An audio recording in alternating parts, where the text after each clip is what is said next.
Presenting the Northwest Bank Wildcat News with the Bolt's Emily Magas. News from the Humboldt schools presented every Wednesday at this time by Northwest Bank. And now, here's Emily. Good morning, this is 97.7 The Bolt, and it is time for the Wildcat News brought to you by Northwest Bank. And this morning, we've got a couple different things to talk about, including parent-teacher conferences, since of course they are happening this week. And to talk about them, Tamela Johnson, the District Assessment Coordinator, and Elementary Principal George Bruder will be joining us. But first, Tamela is here to join us and tell us about parent-teacher conferences. Yeah, a little bit about parent-teacher conferences. We had them on Monday, and we'll have them again Thursday night. And conferences is a great time for teachers to have some conversation with parents about how their kids are doing. And one of the big things that they share at parent-teacher conferences is assessment data. You know, really analyzing growth and progress as a measurement, is something that we do in our daily lives, and at school and in our daily lives and on the job, whether it be weight loss or profits or, feasibility of studying new things to try within the business world. And, every day our employees as well as our students are, actively seeking then feedback on how they're doing and from their bosses and from their teachers and, formally assessing what they can and what they cannot do. So at conferences this week, along with those traditional report cards, teachers are busy sharing data about how the students are mastering the Iowa Core, which is mandated by the Iowa Department of Education, and what their potential is as on the core, as well as their potential to become a independent reader to be very successful, and then looking at that growth from year to year. So along with the classroom observations and those chapters and those unit tests that are shared with parents, the district also has a battery of district-wide tests to analyze the health of our system, the mastery of our curriculum, and also the progress of the individuals. The assessment data is used and it enables teachers to really appreciate and analyze and kind of critique the kids' unique qualities and determine their academic strengths and areas where the kids might need to improve and some of those academic strengths that we also want to work on enhancing. So we use it at the district level. Our district leadership team, uses that data to set appropriate goals, to plan, to implement, to make purchases of curriculum and evaluate the effectiveness as well as improving the school district. All right, and what types of assessment reports are parents receiving this week? Well, starting at MEAS with our little guys, we have IGDs. It's an individual growth development indicator, and we do a little check on numeracy. Can they count 1 to 1? Can they identify numbers? And then looking at literacy, looking at letters and letter sounds, and really the ability to rhyme, which is a very, very difficult skill, but it's a lot of fun to be able to teach. And then they have an assessment system called Gold, which parents can access on a daily basis. And in that Gold, there's a daily checklist of skills in all the developmental areas as well as all the academic areas. And teachers watch the kids on a daily basis and really embed those assessments into play and into activities and into conversations and daily routines. And the assessment really becomes just a habit. It's just real habitual. Collect this data and record it and share it out with parents. And then last year we talked a little bit about the formative assessment system for teachers, and it's the FAST assessment. And it was a new assessment last year, and we did it with our transitional kindergarten, our early EC5 students, as well as our kindergarten and first grade students. And this year we added second and third grade. And, we have, anywhere from 51 to 73% of our students meeting benchmark this fall. So we've got some work to do. We always want to get that up into the higher 80s and 90s. That seems to be the trend here at Humboldt. And it's interesting because with this new legislation in the spring of 2007, this will be the test that we'll be looking at to judge the preparedness of our third graders to move on to fourth grade. And so that grade advancement will all be based on that test. And then at fourth grade, as they transition into fifth grade, just this year, they're still taking the DIBELS test, the dynamic indicators of basic early literacy. And the elementary teachers are great. They're looking at that data all the time, showing it to the kids. The kids are monitoring their progress. And this year we've set up some groupings, some intervention time called WIN. It's like what I need, WIN, WIN. Okay. And set up groups of kids, for those kids that are really struggling readers that need some extra help and support. They might be in a group of 5. Your advanced kids might be in a group of 12. Okay. And so they use that data to flow those kids in and out to get them the support and the level of instruction that they need. All right, awesome. And now at parent-teacher conferences this week, the 3rd through 11th grade parents learned about MAP scores, that is, Measure of Academic Progress. What are these assessments, and how are they different than the Iowa assessments? Yeah, the MAP test is a nationwide test, and so we look at that data. How are we doing here at Humboldt? How is the state of Iowa doing, as well as how kids are performing across the nation. And that test is given twice a year, in the fall and in the spring at Humboldt. And these assessments are really designed to target students' performance in math and reading and language arts and in science. And it's interesting because it's a computer adaptive test. So, as they answer questions that are a little bit more difficult, the questions get a little easier. Some questions that that when they do really well, then the questions get actually harder, and so it really adapts to where they're at and what they need. And it really does give the kids then a fair opportunity to really show what they know, and they're not held back by the constraints of a paper pencil test. Okay. So really it's a measure of the student's progress, and especially the growth is what we look at. And it's kind of like, a chart in your home where you've got your child's height at different times, and you measure them, through the years to see how much they're growing, like on their birthdays. And so it's really like a growth chart, and it shows how much they're growing in the math, reading, and the language arts areas. And so at parent-teacher conferences, parents are receiving information about their kids' progress and kind of explaining how they can access the information in the report. And it's a little different, you think about percentile or percent correct, and this is a different measure, and it's a Roche unit, and it's called a RIT score. And it's, like I said, it's kind of like that yardstick to check that growth from year to year. And, one benefit of this data is that this data system is that our students that are on individual educational programs, the special education teachers use that to progress monitor along the way. And both Iowa assessments and the MAP tests, there's Lexile scores that are shared with parents and kids, and so they know kind of where their range of reading is. So when they go to the library to pick up books, they can pick up books that they can read. Yep. All right, and so we kind of talked about the Iowa assessments, so if you want to talk more about those and how the Department of Education uses that information to track the progress of the school districts. Yeah, unfortunately, I wish the Iowa Department of Education could come in our classrooms and really watch and see how our kids are doing, but the one big test at this point in time is the Iowa assessments that they use to track districts and inform all the districts about how they're doing in meeting the No Child Left Behind legislation that was passed, I think, in 2009. It's been around for a while, and the goal is to really to have 100% of our kids proficient, and they do different, they look at kids proficient, and then they collapse like groups 3 through 5 and do some things like that to measure. And another really key component to success on that test is those kids that are non-proficient. We want to make sure that all kids, but especially those kids, are making growth.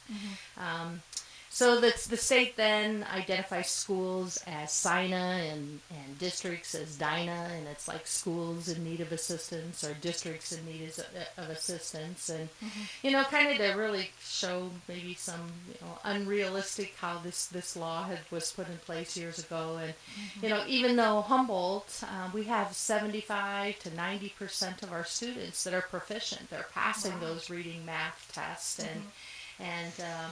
but even though we're getting those great scores, we're, just like the rest of the schools across the state, our middle school's been on the SINA list for several years, and for reading, and a couple years for math. And, both the elementary and the high school this past year, we were on the watch list for reading in elementary.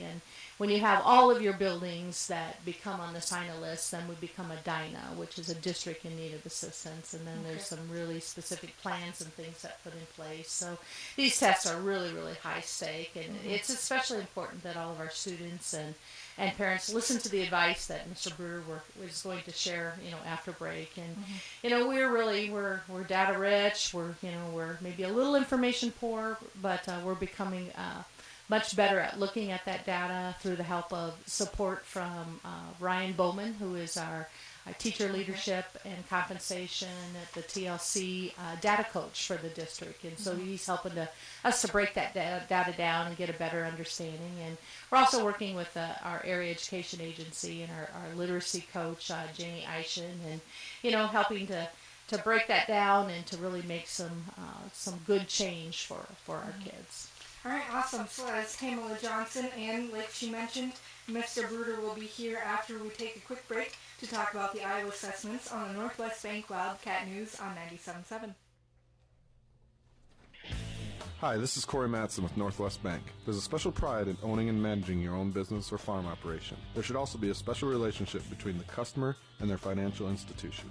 At Northwest Bank, we believe our purpose is to help you reach your goals. Come experience the difference. Great rates, great products, and superior service that is a commitment you can bank on. Stop in and see us at Northwest Bank, 801 Sumner Avenue, or call us at 332-1840. Northwest Bank, member FDIC, equal housing lender. This is 97.7 Bolt, and we are back with the Northwest Bank Wildcat News here on 97.7. And we just talked to Tamela Johnson about parent-teacher conferences and how they are going and what kind of information the parents will be getting at conferences this week. And she mentioned the Iowa assessments, and I understand that they're coming up, so we've got Mr. George Bruder here to talk about those. Yes, and Tamela did a wonderful job allowing me to lead in, and she gave an excellent overview of all the tests that the students take. So listeners out there are thinking, we test.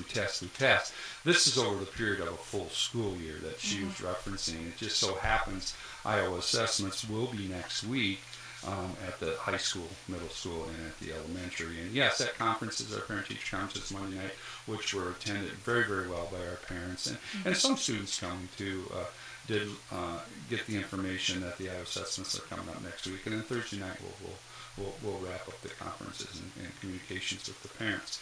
But I'll start with middle school, high school, and I have a little general information from Ms. Geitzenauer and Ms. Westhoff, and then I'll talk elementary and go from there. But the testing for high school and middle school, they go 3 days next week. The 10th, the 12th, and the 13th are the dates that they have in place for testing.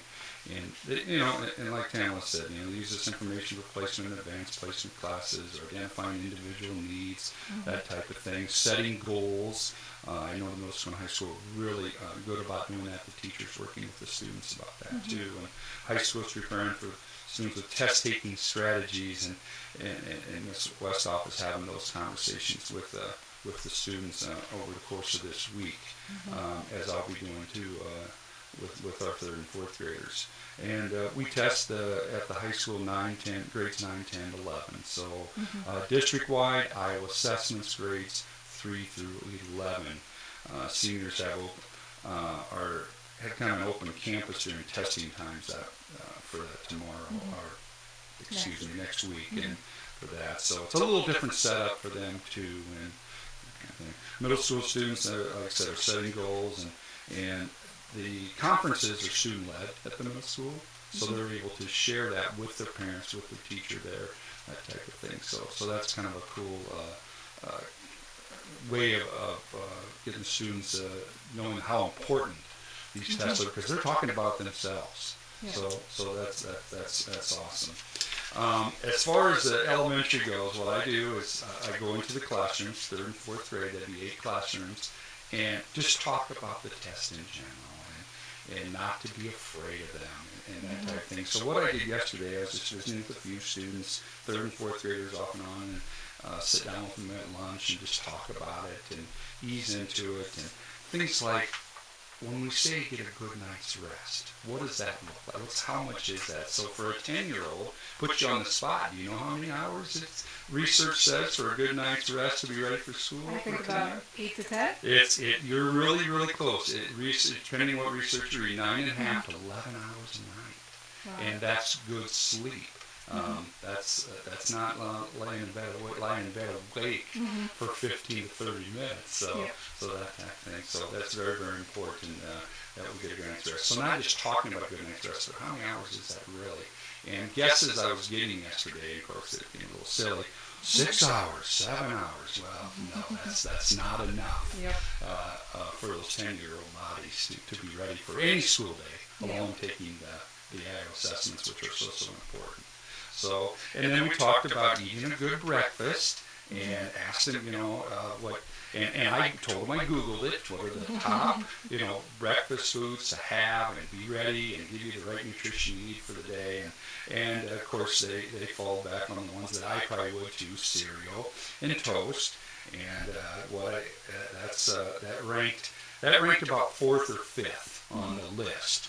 Unsweetened cereal, they didn't like hearing that, and toast, and not a lot of jelly and jam, so just a little bit, so that kind of thing. But number 1 was the whole wheat apple muffins, and they kind of cringed when I said that, and, type of thing. And we served muffins for breakfast, granola with yogurt and strawberries. I was surprised to hear how many 10-year-olds like yogurt with their granola, so that was interesting that they were able to say, yeah, we have that. And even good old peanut butter and jelly is ranked up there number 3 with maybe a banana and some granola too. And then waffles. I mentioned waffles and their eyes lit up, but whole grain waffles. And then they kind of cringed a little bit more. But so it's kind of fun to talk to them about those kinds of things, and not just for the test week, but to be healthy, to think healthy, and to take care of your body sometimes. So that was kind of fun. So I was getting kind of some of my notes down as I was visiting with them, and then tomorrow when I visit with them, I can share some of those stories too. We do some small incentives during the test. Now, elementary, we spread it out for 5 days. We test in the morning, and that's research shows that's when our elementary students are at their best. So we test in the morning, and I was talking with you before we went on the air, and you said, yeah, in Minnesota, we took tests similar to that, and Monday we'll do our spelling, capitalization, punctuation. Our listeners out there, you probably remember those what we call Iowa Tested Basic Skills a few years ago. And then we'll have our reading parts 1 and 2 the next day on Tuesday, and we'll have written expression, vocabulary, math throughout the week. And then we'll wrap up with science and social studies. So I know our listeners out there, that you remember those Iowa Tested Basic Skills, and it's pretty much the same format and for that. But we'll go 5 mornings next week, and we realize, and so does high school and middle school, we have students that are absent, and we have a few days to fall, and we can get those made up, and we forward them off to Iowa City, and they get scored for us, and we look forward for that information to come back. As you heard Tamela say, we definitely use the data. It's not just a score we show the parents and say, okay, here it is, let's move on. No, it's more than that. And of course, the importance of them, and for all the schools in the state of Iowa. And we the teachers, the administrators, take them very, very seriously. And that's why we sit down with the students and talk to them about the importance of them. There's many, many kinds of test-taking strategies that I'll be sharing with them. Do you read the entire question first? Of course you do. You read the entire question and the answers first. Sometimes it's recommended to read all the answers first so you know what you're looking for if you have to go back in the reading passage and that type of thing. So those things are talked about, and not just for next week, but test-taking skills that they can use for a lifetime. And that. So yes, they take place next week for us. Quite interesting though. We've been talking about a lot of tests, a lot of assessments, and the Department of Ed next year is looking at, well, not looking at, they have passed that they will be taking a different type of test next year, measuring the same types of things, but it's going to be called Smarter Balance. And what's going to be different about that is it's not going to be in the fall. So the next time we do this school-wide testing will be in the spring of 2017. So after next week, we won't test again like this format until spring of 2017, which will be next school year, but later in the school year. And it's all computer generated, and we got to have a structure set up for that. We feel we do. And there's always something new going on in education. We don't let any grass grow under our feet. All right. Yeah, so, I applaud our parents. They take the conferences very, very seriously, the assessments, and we know they do a good job of speaking to their children about, a good night's rest and breakfast and give it your best. And that's all we can ask. Just give your very, very best. So we could go on and on. I think we've been on long enough today. And as always, I appreciate KHGT allowing us to be here. All right. That is Mr. George Bruder talking about the Iowa assessments here on the Northwest Bank Wildcat News on 97.7 The Bolt. This has been the Northwest Bank Wildcat News Program, presented every Wednesday at this time by Northwest Bank.